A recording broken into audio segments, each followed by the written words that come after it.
ব্যারাকপুর থেকে এসেছেন এক মা। জানালেন তার এক ভাসুর তন্ত্র করে তাদের ক্ষতি করছেন। শনিবার মঙ্গলবার হলেই তাদের কোনো না কোনো ক্ষতির সম্মুখীন হতে হয়। আচার্যদেব শুনে রসিকতা করে বললেন, বাড়ি গিয়ে বলবে আমি হাত পা মেলে দাঁড়িয়ে আছি, নাও তন্ত্র করো। এত সহজ নয় তন্ত্র করা। যে দুর্বল চিত্ত তারই তন্ত্রমন্ত্রের ভয়। যার চিত্ত সবল তার এসবের ভয় নেই। দুর্বল চিত্ত থাকা মানেই সে অধর্মের মধ্যে আছে। ঠাকুরকে ধরেও সে অধার্মিক। আর আমি ঠাকুর ধরে ভয়ে ভয়ে বাঁচলাম, তার মানে অধর্মকেই আগলে আছি। করাটা আরও বেশি করে করো তোমার গুরুর জন্য। সবার জন্য মঙ্গল প্রার্থনা আরও বেশি করে করো। আরও বেশি করে সৎসঙ্গে যাও, থামবে না। আর অনবরত নাম করতে থাকো।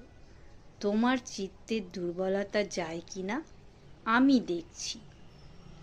এখানে একটা ছেলে থাকতো, সে এখন বড় সাধু মহারাজ হয়ে ঘুরে বেড়াচ্ছে।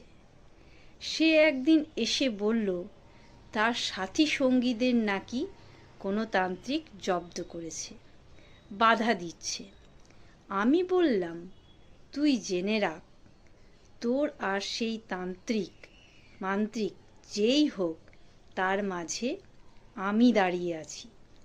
যেদিন আমাকে বলল, ঠিক তার পরের দিন নাকি ওই তান্ত্রিক কোথায় পালিয়েছে, একদম উধাও হয়ে গেছে।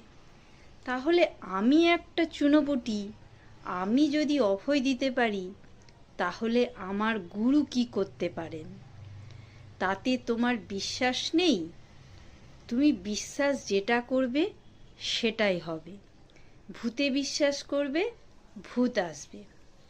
মাটি বললেন, আজ্ঞে ঠাকুরকে বিশ্বাস তো করি, কিন্তু চোখের সামনে এসব করে, যা সব দেখি তাতেই মনে মনে।